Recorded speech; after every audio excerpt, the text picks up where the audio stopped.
Welcome all to our special event. Hi, I'm Cliff Goodman and will be moderating today's session. This session is entitled A Century of Diabetes Success, the Past as Prologue. Today, we will address key aspects of the relationship between type 2 diabetes and cardiovascular disease and how innovation is making inroads into these highly prevalent and burdensome conditions. First, though, note this. Among people living with type 2 diabetes, cardiovascular disease is the leading cause of death and a major cause of heart attacks, strokes, and heart failure. Yet, according to a recent Harris Poll survey of people aged 45 and older with type 2 diabetes, only half recognized their risk or had discussed their risk for heart attacks or strokes with their healthcare provider. This is troubling to be sure. Now, the American Heart Association and the American Diabetes Association, with support from founding sponsors, the Boehringer Ingelheim and Eli Lilly and Company Diabetes Alliance, and Novo Nordisk, as well as national sponsors Sanofi, AstraZeneca, and Bayer, have launched a collaborative initiative, No Diabetes by Heart. The purpose of No Diabetes by Heart is to combat the national public health impact of type 2 diabetes and cardiovascular disease by a few things. First, raising awareness and understanding of the link between diabetes and cardiovascular disease. Second, empowering people to better manage their risk for cardiovascular disease, heart attacks, and strokes. And third, supporting healthcare providers in educating their patients living with type 2 diabetes on cardiovascular risk and increasing their patients' engagement in prevention of cardiovascular deaths, heart attacks, and strokes. Now, in particular for today's program, consider a historically pivotal innovation. 100 years ago today, this year, Canadian researchers demonstrated that insulin from cows could drop the blood glucose levels of a boy with diabetes to near normal in a day. Soon, doctors were prescribing purified insulin to their patients with diabetes, prompting a century's worth of advances in pharmaceuticals and medical technology. But while these advances, from synthetic insulin to home glucose monitors to insulin pumps, have extended and improved the lives of people with diabetes, it remains a large-scale epidemic. Now, diabetes researchers are innovating new ways to prevent diabetes from developing, building an artificial pancreas to stand in for the patients, protecting the heart and kidneys, and even to pursue the field's holy grail, a cure. Well, with that introduction, we've got much to accomplish today. Let's get started. I want to welcome our three distinguished panelists. First, we have Boris Drasnin, who is an endocrinologist. He's a professor of medicine at the University of Colorado School of Medicine. Next, we have Mikhail Kosiborod, a cardiologist at St. Luke's Mid-America Heart Institute and professor of medicine at the University of Missouri, Kansas City. And Catherine Tuttle, a nephrologist. She's executive director of research at Providence Health and professor of medicine at the University of Washington. Welcome all. We could not do better with a set of experts than you. So what are some of the areas we want to cover with our experts today? Well, first, we want to talk just ever so briefly about the disease burden here. How big an issue is this? We want to touch a bit on then public understanding of the condition and how these relate. We do want to talk about some gaps between evidence and practice. We've got some very good expertise to bring to bear on that. And we want to get into innovation, and innovation along the lines of prevention and diagnosis and treatment, and perhaps some other issues as well. So let us dive in. Let's talk first about disease burden. Dr. Drasnin, can you tell us a little bit about the prevalence and the incidence of type 2 diabetes in the US today, sir? With pleasure, and thank you for including me in this discussion. Always people ask, how many are patients with diabetes around? And I can tell you too many. We can really reduce this number, too many. But the prevalence of diabetes, which is number of patients with diabetes in the country, right now runs around 35 to 38 million people, which is 1 in 10 of all Americans has diabetes. 1 in 10, one say, there are 9 who don't have diabetes, which is not that great a chance. But when you go up in your age, and among people who are 65 and older, the number becomes astonishing. It's over 30% or close to 30% of people have diabetes. So it's no longer 1 in 10, it's 1 in 3. So if we live long enough, and enough of us will develop this disease. The incidence of diabetes is a little different concept. It's how many people become afflicted or develop diabetes during a single year, and that is approximately 1.5 to 2 million people every year are diagnosed with diabetes, and that is 7 out of 1,000 individuals. So it's a colossal problem. Number of people is increasing all the time. There are many, many patients. Practically, if you walk into any family and ask about diabetes, somebody somewhere has diabetes in that family. Thank you, Dr. Dresden. It is certainly a large magnitude issue, and it's not getting any smaller. Dr. Kosibrod, can you tell us a little bit about the risk factors that are driving these new cases of type 2 diabetes that Boris outlined?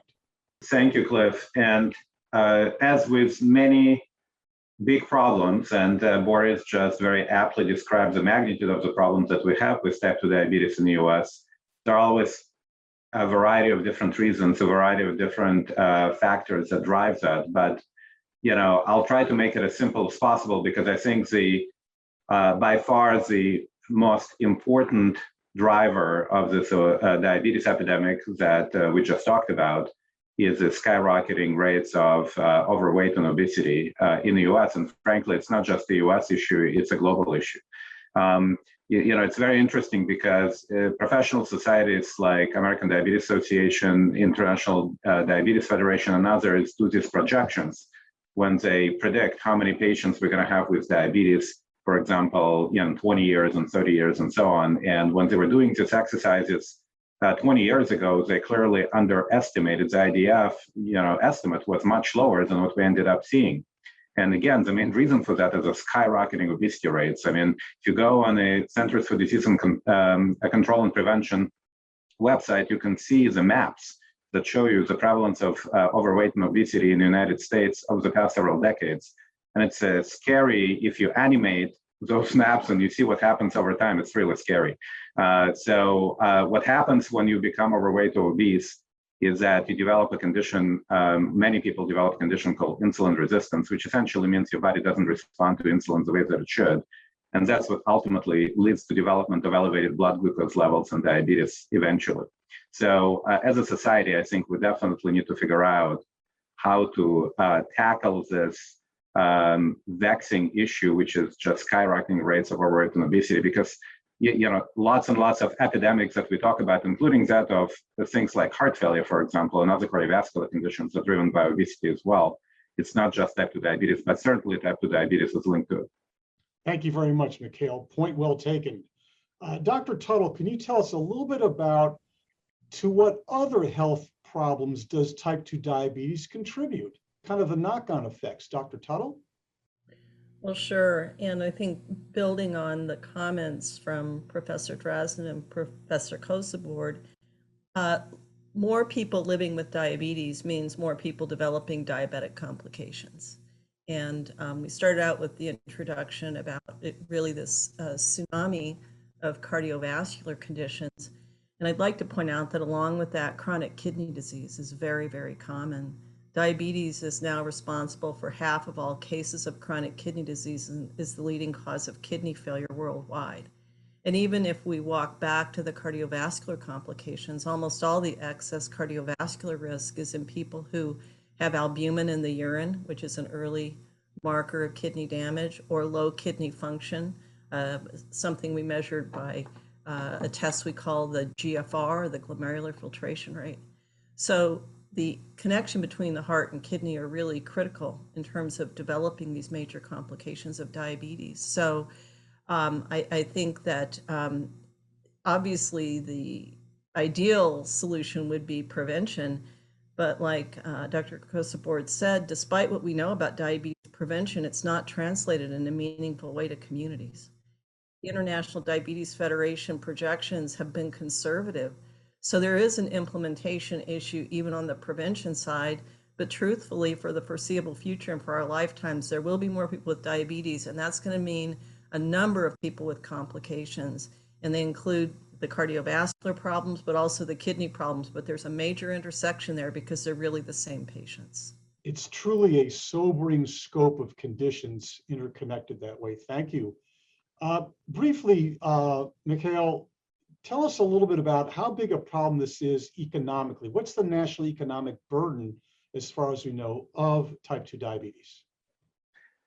Right. Well, similar to Boris' comment earlier when he said how many people have diabetes, too many, I will say the same story is here with cost of diabetes. How much does it cost? Too much.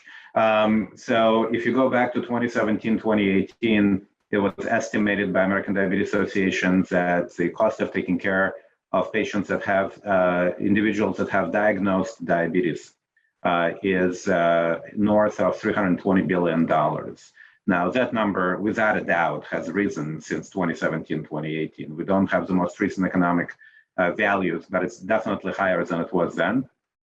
And back then, once again, about 4 or 5 years ago, about $1 in every $7 that was spent on healthcare was spent managing diabetes and its complications. And again, I suspect that number is higher today than it was back then.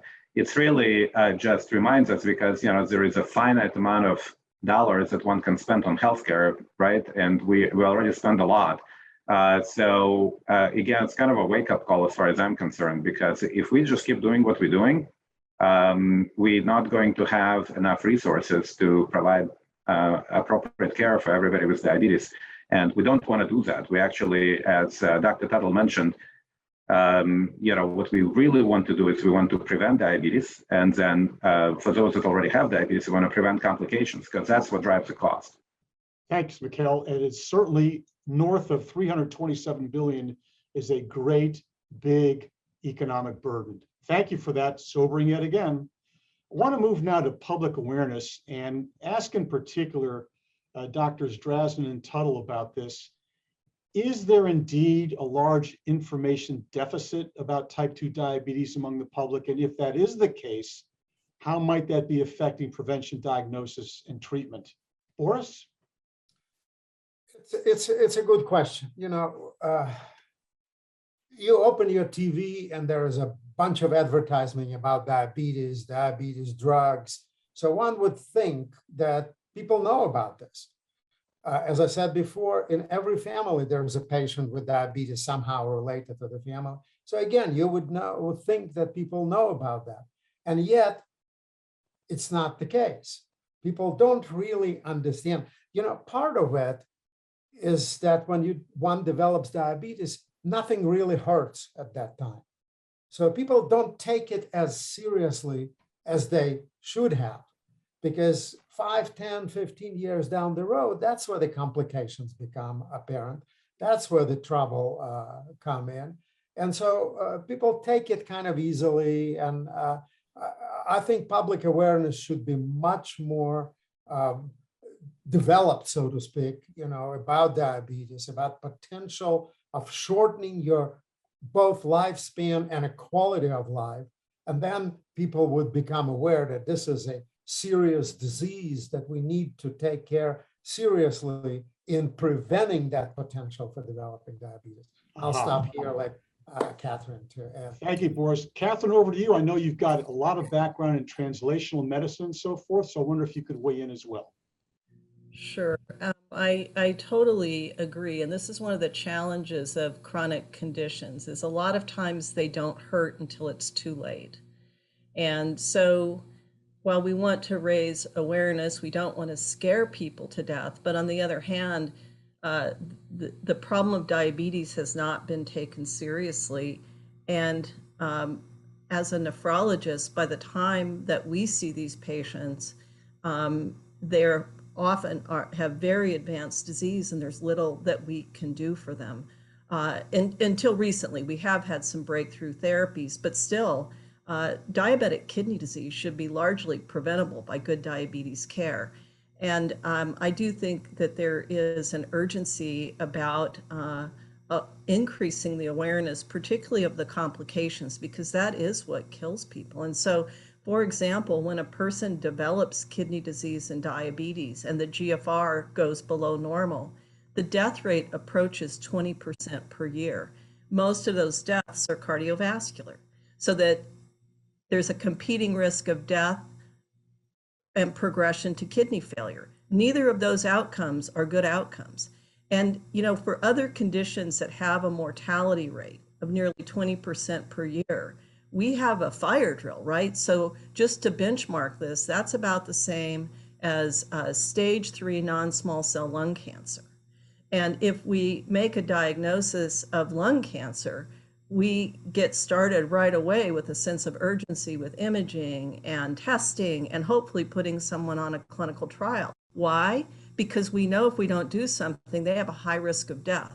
And so I would make the case, if the urgency is around preserving life and preserving quality of life, this is as serious as any of these other conditions where there's been much more awareness around the fact that these conditions are going to shorten life and among the living make life quite unpleasant. So, you know, I again want to balance the tension between awareness and not scaring people to death.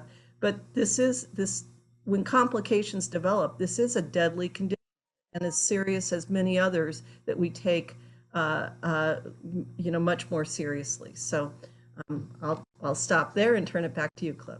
Well, I want to stick with you, Catherine, on this issue, because I want to move to the issue of from evidence to practice. Dr. Tuttle, how confident are you that we actually know what we need to know to manage type 2 diabetes? Are we on top of the science? Is the knowledge base there? Apart from whether we're applying it, do we know what we need to know? Dr. Tuttle, briefly. Well, certainly there is more to learn, but we already know a lot that is very beneficial, but we're not applying it in practice. So for example, the American Diabetes Association and other professional organizations concerned with diabetes, kidney disease, and heart disease for decades have recommended that we test for albuminuria annually. That's the test for the early marker of kidney damage, which, by the way, I will reiterate, is one of the strongest predictors of cardiovascular events as well. Yet when we look at real world evidence, albuminuria testing, depending on what population and setting, is only being done in 10 to 40% of patients. That is the stage at which we could actually do something beneficial. We do have breakthrough therapies, and I hope we'll get to talk about those. If we have the opportunity to identify patients, then we have the opportunity to deliver some of these therapies. But if we aren't even detecting the condition, then there's not really much of a chance that we're going to apply the therapies. Thank you. Mikhail, same question. Tell us about the gap between the evidence and management, if you can add to what Dr. Tuttle said. Right. So I would say I completely agree with what Dr. Tuttle just mentioned, which is there's always more to learn, and we will continue to investigate, and we'll continue to discover new treatments that do even better than what we have today. There is no doubt in my mind that that process will continue. With that acknowledged, especially when it comes to cardiovascular complications of diabetes, we're really living in an age of renaissance in a way, because we've never had that many highly efficacious and well-tolerated treatments to both prevent and manage cardiovascular complications of diabetes. There are a number of therapies that can truly be life-changing for patients with diabetes and prevent further complications, heart-related complications if they already have heart disease, or prevent it from developing in the first place. So that's, if I were to rank the kind of problems we have in managing patients, individuals with diabetes, you know, having efficacious and safe therapies is not on the top of that list. You know, I think we're doing reasonably well in that regard. Where the problem is that we're not applying them in clinical care, as Dr. Tuttle already mentioned. So one example, you know, a couple of years ago, we did a study where we looked at 120 medical centers around the United States. We ask a very simple question, which is, what proportion of patients that have diabetes and cardiovascular disease are getting optimal care as would be defined by professional society guidelines? And the answer was less than 7%. So, when we ask why is it that, we kind of have this embarrassment of riches, we have all of this, very efficacious therapies that can really improve lives of individuals with diabetes. And yet we're seeing the outcomes, the cardiovascular complication rates going in the wrong direction.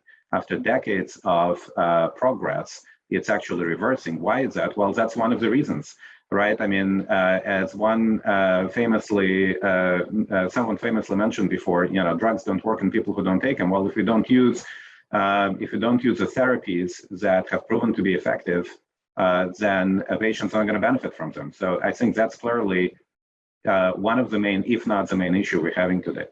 Yeah, that less than 7% figure is rather stark as well as disappointing. Dr. Drasnin, any final point you want to make about the gap between evidence and implementation? I'm sort of now suddenly became one of the older generation of doctors and diabetologists. Always been the younger side, but now I'm with age began. So the answer in my mind, absolutely what both my colleagues just outlined. There's no question about that. However, if you look at that cardiovascular complications of diabetes, the best prevention of them is to prevent diabetes. The best way to prevent diabetes is to prevent obesity. The best way to prevent obesity is lifestyle changes that both of my colleagues, exercising and eating properly. And so the lifestyle is the cornerstone on which everything is built. And now most of the doctors pay lip service to lifestyle. You walk into doctor's office now, say, okay, go get some diet, get exercise. What is that diet? What is exercise? How important it is, how much it has to become part of one's life is not addressed. So we do have a lot of new medicine. We have a lot of new ways of treating both glycemia and cardiovascular disease. But we have to remember everything starts at home. Everything starts from sedentary lifestyle, eating too many candies, drinking too much sugary fluid, or whatever there might be that or produces weight gain. I'll skip my afternoon snack today, so I'll contribute to that. Thank you, Dr. Drasnin, on behalf of all of us. Well, if you have already alluded to the innovation end of this, what's new and breakthroughs, and fittingly on the 100th anniversary of the clinical application of insulin, let's dive into that. And I want to do it kind of in order of prevention, then diagnosis, then treatment. With prevention, Mikhail and Catherine, if you would lead us off on that, what are we doing new or what's emerging insofar as thinking and technological application in the area of prevention? Mikhail first, then Catherine. Right, so I'll concentrate, of course, we have two different types of diabetes, and we need to keep that in mind, which have completely different causes and completely different approach to prevention. So I will perhaps handle type 2, which is the most common type of diabetes that's typically seen in adults. I'll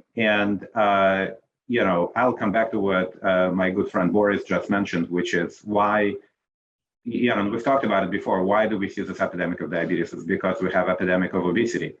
In around 2000, 30% roughly of individuals in the United States had overweight or obesity, actually obesity.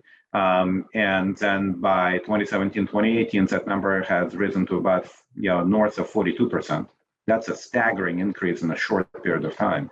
Can't be sustained. I mean, what are we going to do if this just keeps going? It's actually uncomfortable to think about that, because not just because of overweight or obesity, but everything that comes with it, including diabetes. So we've got to, if you're talking about prevention of diabetes, we've got to figure out how to do better in terms of prevention of overweight and obesity, as well as managing overweight and obesity in people that already have it. So what is the cornerstone of that? It's exactly what Boris just mentioned. It's lifestyle modifications. It's making better dietary choices and having more physically active lifestyle. With that acknowledged, however, I think there clearly will be a segment of the population for whom it's not going to be sufficient. And I think we need to actually, for those individuals where lifestyle modifications and good lifestyle modifications, not just lip service, as Boris mentioned, but intensive lifestyle modifications don't work, medications or other interventions may be necessary. And the good news is that there are inventions and progress in that regard. We're developing better and better treatment, not just for diabetes, but for overweight and obesity as well. So I think preventing diabetes is preventing obesity or treating obesity, without a doubt in my mind, at least for type 2 diabetes. Type 1 is a completely different story. That's a straightforward position, Mikhail. Thank you very much. Dr. Tuttle, what would you add in the line along the lines of prevention and any sort of emerging approaches? Well, I think the other piece of this is that we need to understand that this is a social and cultural problem with a health consequence, right? We are less active. We do our work in front of computer screens the way we're communicating today. Food is very cheap and abundant, especially the kinds of foods that promote weight gain. So I also think that we need major societal and cultural shifts to support people, because it's, you know, the environment is really stacked against us. And I think that, you know, as Mikhail pointed out, this is going to become unsustainable for our society, our culture, and our economy. And I do think that public health needs to be a priority. And maybe, you know, one silver lining of the COVID-19 pandemic is I think that's made it eminently clear that health conditions can have major impacts on how we live every day. And this is the other pandemic playing in the background. So I do think that we need to think about how the structure of how that people live in, because everything that we've talked about is true, but if you live in a place where it's unsafe to walk, or you can't obtain healthy foods or afford healthy foods, then the deck is already stacked against us. Yeah, so the downside is no easy fixes, but the upside is it sounds like we need to think more broadly, a broader scope of vision insofar as really how to go about preventing this stuff. It isn't always high tech. There may be some social determinants of health and other environmental factors that need to be addressed. So point well taken. And I want to move now to diagnosis. And let's go to Boris first and then back to Catherine on this. Boris, what can you tell us about any sort of new looks at diagnosis, faster, more efficient, more accurate, other approaches? Boris? It's a good question.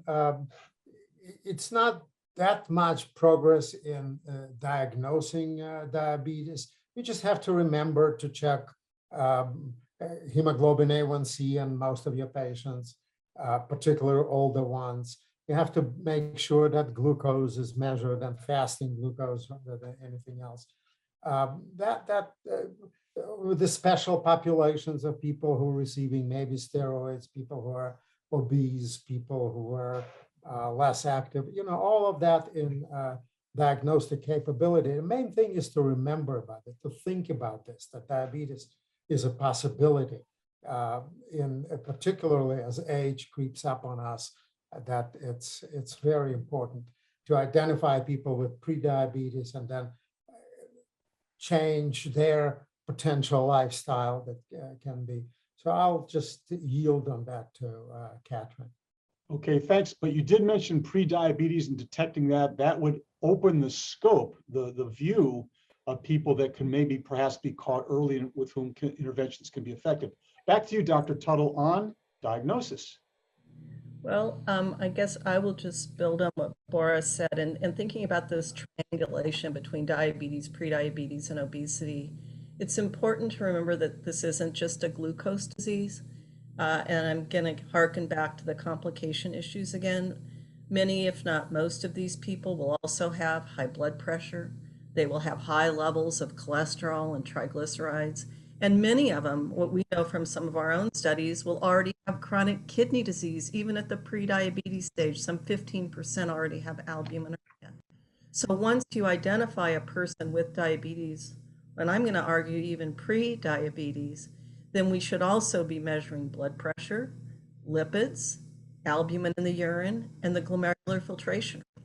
Because in addition to treating blood glucose, many of these people will need risk factor treatment for high blood pressure, for lipids, and for kidney disease. And that can make a major impact in terms of the holistic health of these people, which is certainly controlling glucose, but also thinking about longer term down the road of preventing cardiovascular and kidney complications. So Dr. Tuttle, what you've done, therefore, building on what Boris has said and Mikhail earlier, is you're opening up the viewfinder of detection and saying it's not just about HbA1c. So point very well taken. I want to move into treatments, including some of the breakthroughs that are pending. And I'm going to ask all three of you, starting with Mikhail on this, by the way. I want to go to Mikhail, Boris, and then Catherine on what's new, what's the latest on treatments, and are you optimistic in this outlook? Mikhail first. Right. Well, I think there is absolutely a reason to be optimistic when it comes to available therapies. And I'm a cardiologist, so I'm going to start by saying, I always make that point to my colleagues, and I think it's a very important point. When you have chronic disease like diabetes, what are the important goals of treatment? I mean, ultimately, right, if you take it to its logical conclusion, what we want to do is to make our patients, the individuals we take care of that have diabetes, live longer and feel better, right? I mean, that's ultimately the goal. That's what our patients care about. That's what we care about as clinicians as well. We want to be able to provide that to our patients. What's the best way to get there is to prevent the most common and morbid complications of the disease, as we've talked about a number of times already today. What are the two most common and morbid complications of diabetes? By far, it's cardiovascular and kidney disease. So on that front, I think probably one of the most important developments that we had in management of diabetes in the last 2 decades is the requirement from U.S. Food and Drug Administration in late 2008 to do large clinical trials to understand which medications may provide cardiovascular benefit or not. The initial intent was to look at safety, but what we ultimately ended up using this data for is to understand which medications that we use for diabetes management actually achieve those important goals, make our patients live longer and feel better by preventing important complications like heart and kidney complications.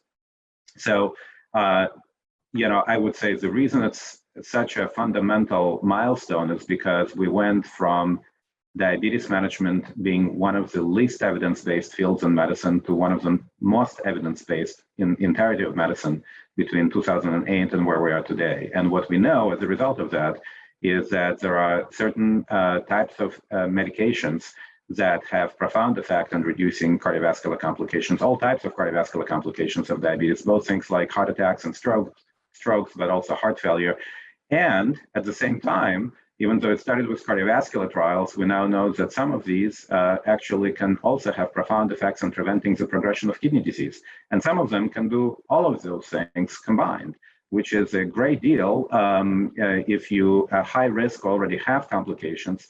It's a great deal in terms of being able to offer that to patients, individuals that we take care of that have diabetes, because that's exactly what we want to do. We want to better manage and prevent those types of complications that have the biggest impact on the quantity and the quality of life. Excellent. Thank you, Dr. Kosiborod. Over to Dr. Drasnin on this. What can you add, Boris, insofar as where we are on the cutting edge? Yeah, it is a great answer that Mikhail just gave us about cardiovascular, and I'm sure Catherine will add to kidney side of that. Let me stay with glycemic part just for the sake of discussion, because it's 100th anniversary, as you said, of insulin discovery. We have much better insulins today, newer insulins, and long-acting insulin, short-acting analogs developed over the years. They absolutely wonderful medications. Inhaled insulin, which acts as sometimes people call super fast acting insulin, that one can add to it. But I think from the glycemic management, the greatest kind of revolution, if you will, came in the last several years with continuous glucose monitoring devices. It allows people to see exactly what happens with their glucose after they ate donut and say, oh my God, I'll never touch it again. because it goes so high. Or they will know what happens with their glycemic control during exercise, during afternoon nap, or whatever that might be.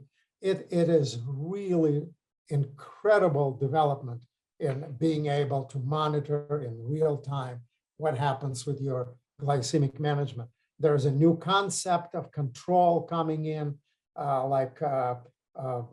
time in range, in certain range, time above range, time below range.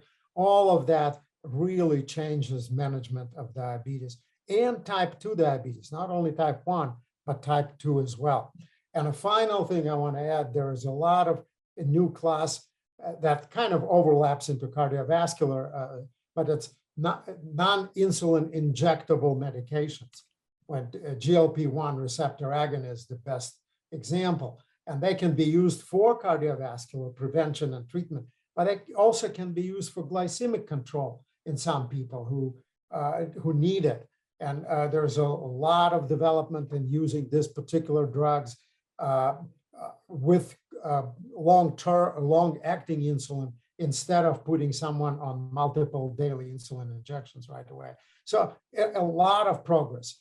What it really means for primary care provider is that there's a lot of options open up. And a lot of these options require specialized knowledge and specialized support in their clinics. And they may or may not have it.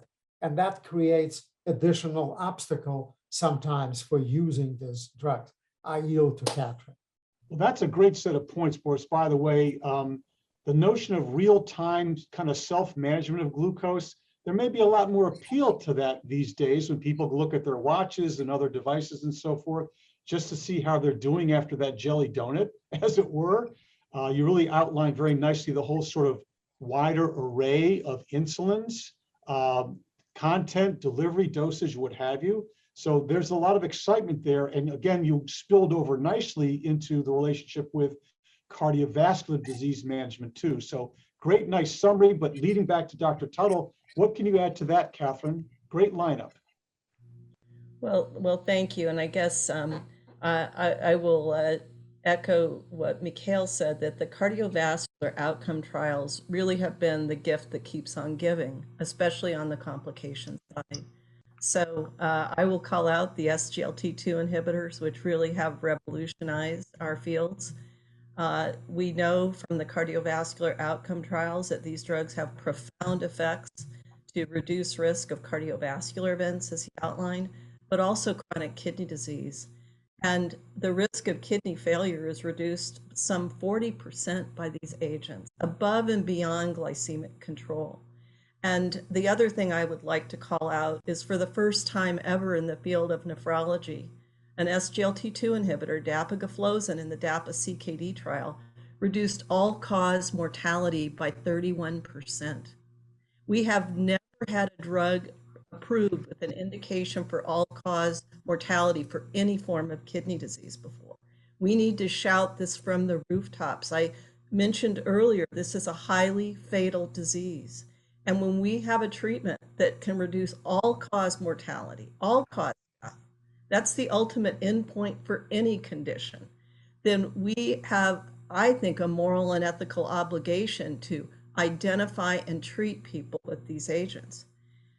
The other class, as Boris mentioned, are the GLP-1 receptor agonists, which I think are very close on the heels of SGLT2 inhibitors. They work quite differently, and they're very effective glycemic lowering agents, more so than the SGLT2s. But back to the cardiovascular events, they have very striking effects to reduce particularly atherosclerotic CVD events, but now there's strong emerging data that they prevent albuminuria and loss of kidney function. And we have a clinical trial going now testing one of these agents, semaglutide, in the FLOW trial for kidney disease outcomes. And then we've also seen finerenone. It's another class of agents. It's not a glucose lowering agent. It's something called a mineralocorticoid antagonist, a particular type, a non-steroidal, which in patients with type 2 diabetes and chronic kidney disease has also been shown to significantly reduce risk of the kidney endpoints, but all the cardiovascular endpoints, again, both heart failure and atherosclerotic CVD events. So now we have a number of arrows in the quiver. We have things we can do for people. We can control their blood glucose more effectively, as Boris outlined, but above and beyond glycemic control, we have at least 3 classes of agents that also are saving lives and can reduce the risk of these complications. So we really have a winner now, and this is the perfect time to broadcast this widely on the 100th anniversary of insulin, that we have life-saving therapies and among the living therapies that can reduce the complications and allow people to stay healthy and do what they want to do, just like Mikhail said, stay alive and feel good. That's great, Catherine. And I got to say that you've given us another sentinel data point. That 31% drop in all-cause mortality is something we don't see very often in healthcare or any other fields. That's remarkable. Well, Cliff, to be honest with you, let's just sort of step back to the big picture. If we talk about any condition that kills people, find a treatment on top of whatever the current standard of care is that reduces death of all cause by some over 30%. It's really almost unheard of. The only thing I know that may be comparable is back to cardiovascular disease, beta blockers after a myocardial infarction. Other than that, at least in my career, it really is unheard of. And so I think, like I said, we have a moral and ethical obligation to let patients know that these treatments are available. And then I think from a policy standpoint and an insurance standpoint and healthcare system priority standpoint, we need to make these treatments accessible to people, because cost has been a barrier. There also have been system level barriers in terms of models of care to deliver these therapies. But I think that it is our obligation. We started off with the problem of the diabetes pandemic and the complications that are the next wave of the pandemic. When we have treatments like this, how can we not let people know and deliver these therapies? It really is time that we have a call to action about this. We are poised to take that big step. And Catherine, whether it's more implements in a toolkit, or as you said, more arrows in the quiver, we can make that big leap. And it's just really encouraging. Well, Doctors Tuttle, Kosiborod, and Drasnin, you've laid this out just beautifully in a comprehensive way. Now that we've kind of taken a look at where we are with innovation in prevention, diagnosis, and treatment, what we want to do next is move to our question and answer session, and we'll provide instructions on that in just a moment. We're going to ask some big picture issues. We want to hear some questions about maybe policy interventions and other things that maybe can be done at a system-wide level to try to close that gap between what we're knowing, where we're innovating, and better treatments and outcomes. So with that, let's now move to our Q&A session. We'll look forward to the input from all of our listeners. Well, I see now that we've got questions already lined up in the queue here. Let's jump into those right away.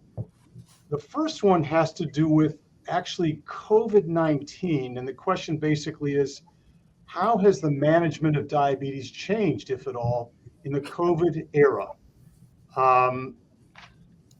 Let's go to Mikhail first on that. Mikhail, do you have a take on COVID management, diabetes management in the era of COVID? Well, there are certainly many aspects to that question. I think probably some of the more important aspects as far as the intersection between COVID-19 and diabetes, from my standpoint, is that what we've learned since the pandemic started is that patients that have diabetes, while they may not necessarily be at high risk of contracting COVID, if they do contract COVID, they're at higher risk of having more severe disease, at higher risk of being hospitalized, and they're hospitalized at higher risk of developing organ complications and even dying from COVID than those that don't have diabetes. And the other aspect of this intersection that I think is important is the risk factors that lead to type 2 diabetes. It's not just diabetes by itself, but all of the other things that common in individuals that live with diabetes, such as overweight and obesity, cardiovascular and kidney complications. All of those things increase the risk of more severe disease in those that contract COVID as well. So I think one kind of feature of the disease that COVID just highlighted more than ever is that preventing diabetes is important. That overweight and obesity is a very significant public health threat, not just by itself, but also because it predisposes individuals that have it to complications, including complications in the setting of COVID. And that if you do have those disease conditions like diabetes, like overweight and obesity, like cardiovascular and kidney disease, control of those disease conditions, good control, and adequate medical therapy are probably more critical than ever, because the worse is your control, including diabetes control, the more likely you are to have those complications. So that's kind of my take on what's most important about that intersections that we've treated. Essentially, prevention is critical, and good management of the disease is critical, and probably more critical than ever. As far as the actual management and control of blood glucose level and all of that, I'll defer that to my good colleague, Professor Drasnin. Well, we'll go to Professor Drasnin then. Boris, what do you have to offer? What COVID and diabetes showed us, that diabetes is a wonderful disease for telemedicine, and that diabetes is a wonderful disease for remote management of this disease. So you can download all your glycemic data to the clinic, and clinic can respond in time and with appropriate comments. Unless you need to physically examine patients, you can do a lot of that by telemedicine and achieve great results. It will also take the opportunity of contacting providers or supporting personnel in provider's office with more access, so to speak. So that probably the major thing that happened in daily management of diabetes and COVID. Everything else, what Mikhail said, it's true. Thank you. Thank you, Boris. I don't know, Dr. Tuttle, did you have anything to add on the COVID front? Well, I think you've heard a very comprehensive discussion. I guess the only thing I might add is that there is a signal that COVID itself may cause diabetes or cause it to come forward in people who were susceptible. And we don't know if there's a direct pancreatic effect of the virus, or whether it's the consequence of becoming severely ill and stressed and some of the medications we use to treat COVID, like glucocorticoids. But that certainly is going to be the topic of many of the long COVID studies, is looking at the development of diabetes and diabetic complications in relation to the viral illness. Great. Thank you very much. It's interesting how the two interact with each other. Thank you. Also, drawing from the queue here, this is a question about foods in our environment. The question is, can you comment about the large role of the processed food industry and that industry's marketing efforts? Processed foods and marketing. Do any of the three of you want to take a jump on that one? I can jump on that one. Every time you can avoid processed food and get yourself a good steak in a house, go for it. Less processed food, the better, because it's less salt, less preservatives, less other things. So vegetables, fantastic to use. So it's kind of a general question how you want to have your life and what you want to eat. The less processed food, the more natural food, the better you will be. Well, thank you. I wonder, Catherine, the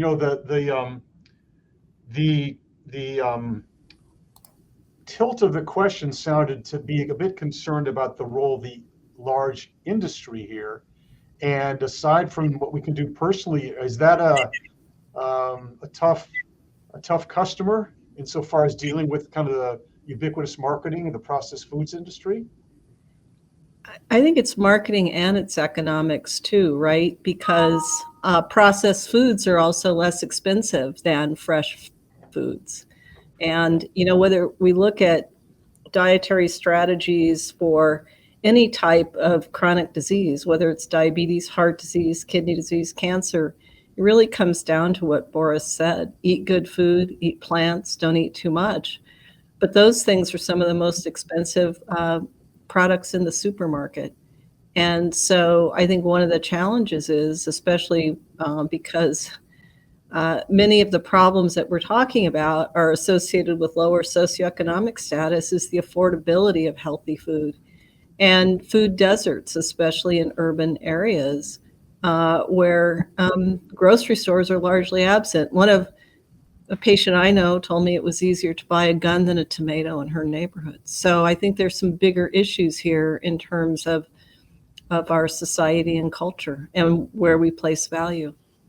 Well, thank you very much for that important socioeconomic observation. I will never forget the quote that you just laid on us there about a tomato versus a gun. Good gosh, a trenchant observation. Thank you.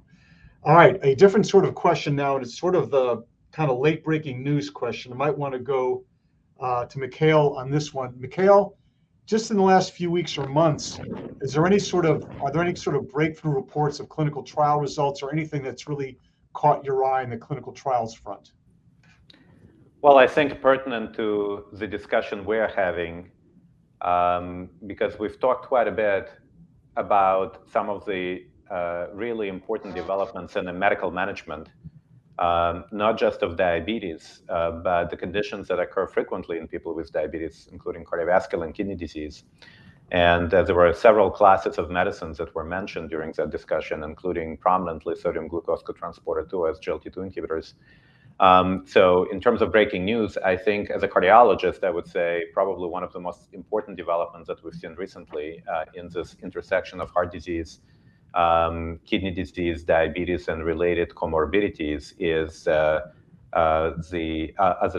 two trials actually that just been reported in the last couple of months of SGLT2 inhibitors, two different SGLT2 inhibitors in patients with a condition called heart failure with preserved ejection fraction, or HFpEF for short.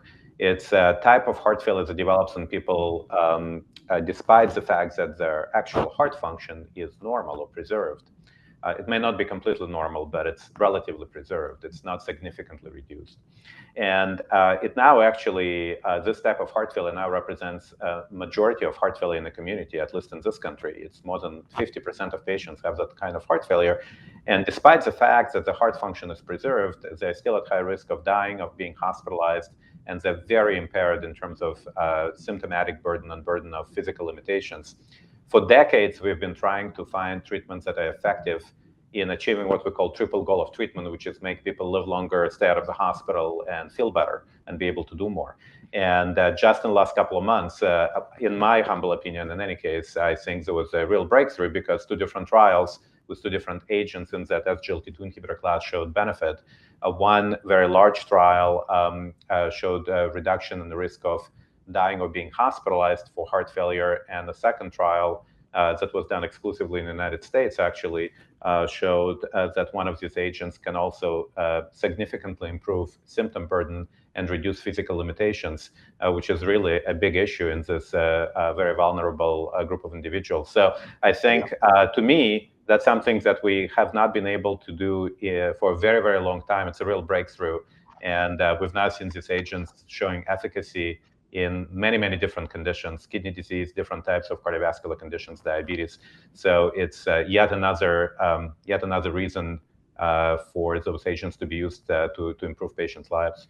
Well, thanks, Dr. Kosibrod. And that brings us back maybe to Dr. Tuttle. And I wonder, since we're now talking about the relationships across heart disease, kidney disease, and diabetes, is there any sort of big picture message, Catherine, about what's emerging from these clinical trial findings overall?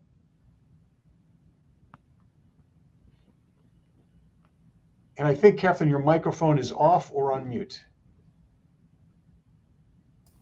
I apologize for that. I think the term that Professor Kosibrod used of intersection is really the right one. Is these conditions are largely overlapping. They have shared underlying mechanisms, and the treatments are that are directed at those mechanisms really have broad implications for improving health. And so there's certainly more that needs to be discovered about the precise mechanisms, because that will help us better target our therapies, both for safety and efficacy. But it really takes us to a more holistic approach, where we're really looking at a whole patient situation, not just the heart disease or the kidney disease or the blood glucose, and understanding that this is really a syndrome, if you will, of a systemic condition that affects multiple organs. And I think that's what patients want as well, too. They want to be treated as a whole person. And I think that the new therapies have taken us in a direction where holistic care is really now at the forefront, and we're all working together more. One of my colleagues in cardiology said the Department of Medicine has reconvened, and I find it very enriching and gratifying to be able to work with my colleagues in diabetes and cardiology, all around this common goal of addressing this major public health problem in a way that's now highly effective, and we're really delivering what patients want, which is, again, to stay alive and to feel well. So it sounds like some of the kind of walls between the specialties are coming down. The boundaries are sort of fading across the specialties, which would be an interesting development. Question here for Dr. Drasnin, and this has to do with, can you comment about management of type 2 diabetes not associated with obesity or overweight? Not associated with obesity or overweight. Any particular perspectives or angles for us? Sure. It actually not that many patients who develop type 2 diabetes without association with obesity or at least being overweight. And there are different patients, different approach. Most of them do require insulin much earlier than others. They do require more control over their glycemic patterns as to what happens. So it's something that patients without obesity and type 2 come in require more attention and more thinking as to why they developed this disease and what the approach to management would be. Overall, however, the new things that developed in management of type 1 and type 2 diabetes is related to diabetes technology, particularly to monitoring blood glucose level. I sort of mentioned it in our previous discussion, want to repeat it again, how important that is for practicing physicians to actually know minute by minute or hour by hour what happens with the patient during a day, to adjust medications and adjust lifestyle of that particular patient.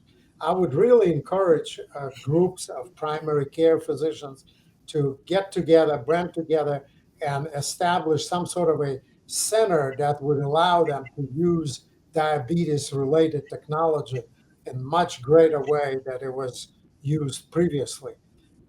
Because majority of patients with type 2 diabetes are treated by primary care providers, not by endocrinologists. And to have that new tool in their disposal to measure what happens to their patients between visits, so to speak, on a daily basis, would be enormous help. And I really encourage that development into their practices. Point well taken, Dr. Drasnin. Dr. Tuttle, did you have anything to add about type 2 diabetes and those who are not obese or overweight? Well, I think those were all excellent points. And I will, I guess, reiterate the importance of healthy lifestyle for all patients. Besides weight management and glucose control, Healthy lifestyle can help with control of blood pressure. And there may even be direct benefits of physical activity, particularly on cardiac function. So I think healthy lifestyle should be a cornerstone of diabetes treatment, irrespective of weight. And then again, I would very much consider application of some of the new breakthrough therapies we've discussed, especially if people have qualifying conditions for SGLT2 inhibitors, GLP-1 receptor agonists, finerenone, because people who are not overweight are still at risk of complications and require close attention as well. Thank you very much. I have to say that our queue of questions is quite long, and we won't be able to get to all these. Gosh, I wish we had more time. The next question has, I'll label this question as to HbA1c or not. And I'll tell you what the question, it has to do with, well, I'll read it. Are we addressing glycemic excursions and PPG effectively enough with current treatment options, or are we still very focused on HbA1c as the holy grail, although we do know that PPG contributes independently to cardiovascular risk? A highly clinical question. Who wants to jump in on that one first? Well, let me just a sentence about that. That's where that technology comes in, that shows time in range, in appropriate range. And that is moving forward to possibly replace eventually for majority of our tasks, hemoglobin A1c. Not for everything, but for majority of control. Aha. Dr. Kosiborod on that point. I would say, well, Boris is absolutely right as far as using technology to have a fuller picture of what's actually going on when it comes to glucose. But I think it really there is a different front to that question. It's not just about glycemic excursions and postprandial glucose versus hemoglobin A1c. I think what we really realized over the past decade of doing trials in this area and this intersection, as we've talked about, is that we really need to look beyond hemoglobin A1c as an end-all be-all of disease management in type 2 diabetes. Is it important? Absolutely. And people need to have good blood glucose control, but it really matters how you get there. There are lots of interventions that lower blood glucose and hemoglobin A1c. They're not all the same. If there is one lesson we learned from clinical trials, is that they're not all the same when it comes to effectively preventing the most common and morbid complications of disease, which is cardiovascular and kidney complications. So it matters how you get there. You've got to look at the whole patient. You can't just fixate on one laboratory value and assume that you're controlling the disease if you fix that problem. So it's really a comprehensive approach that we need to concentrate on. Thank you, Mikhail. Catherine, did you have a comment on that one as well? Well, I think we've talked about this over and over again, a much more comprehensive approach with regard to postprandial glycemic excursions. With respect to kidney disease, I don't think we really have much data. That's not to say that it's unimportant, but back to what Professor Drasnin talked about, I think the CGM devices have really revolutionized diabetes care. And in the patients that I treat with advanced kidney disease who are very high risk of hypoglycemia, especially with insulin or insulin secretagogues, these have really been a lifesaver. They've allowed people to identify when their glucose is going down and intervene before it's really a problem. So to be honest with you, in my world, hypoglycemia is really a bigger problem. But either way, being able to have real-time data on glucose allows people to respond and therapies to be adjusted so that we get closer to physiologic control of blood glucose. Aha. I'm going to roll a few of the questions in the queue into kind of one big one here, and I'll pose it as a main closing question to all three of you, and that would be, what small set of main factors, it could be biomedical, organizational, financial, social, various things you mentioned before, what small set of main factors do you think would make the greatest contribution to lowering the burden of type 2 diabetes and cardiovascular disease in this country in the next 2 to 5 years? So in that 2 to 5 year horizon, if you could seize on a couple, three things maybe and said, this package would have the single greatest impact on diminishing the burden of these diseases in the next few years? What might that be? Mikhail, we ask you to be brave and go to that one first, sir. Yeah, well, there are so many things, right? So if I had to select just a few of these, what would I do if I had a magic wand? I would say maybe two things. One is stop pretending that obesity is just a cosmetic issue and treat it as a disease, because it is. And it's causing all of the epidemics, or nearly all of the epidemics, I should say, that we're seeing. Heart failure, atherosclerotic cardiovascular disease, to some extent, kidney and liver disease, atrial fibrillation, sleep apnea. I mean, all of these conditions are related in large part to this obesity epidemic that we're experiencing. So we've got to tackle that issue. And the second is really try to reconfigure our healthcare system so it truly focuses, prioritizes, and rewards effective prevention. So kind of a bit tilt towards prevention. We've done really well when it comes to acute management of things like heart attacks and strokes. People generally will get good care if they come to a hospital with a heart attack, stroke, or heart failure. But preventing those conditions is a whole separate ball of wax. So I think prioritize, reward, and focus on prevention would be my other point. It's a good package. Boris, what would be your solution package? Nothing changes in 2 years, let me tell you that. Okay. But beyond that, I think what we have to stop doing is stop paying lip service to lifestyle problems, which what Mikhail just said, to change and address problems of lifestyle that lead to obesity and lead to diabetes. Once we stop doing it and really invest into some preventive measures, education of patients, and ability, like Catherine said before, affordability of this lifestyle changes, that would be colossal in my view. But 2 years now, I can't even sell the stock that I have. Okay. Well, maybe in 5 years. Thanks, Dr. Dresden. Dr. Tuttle, your solution package would be what?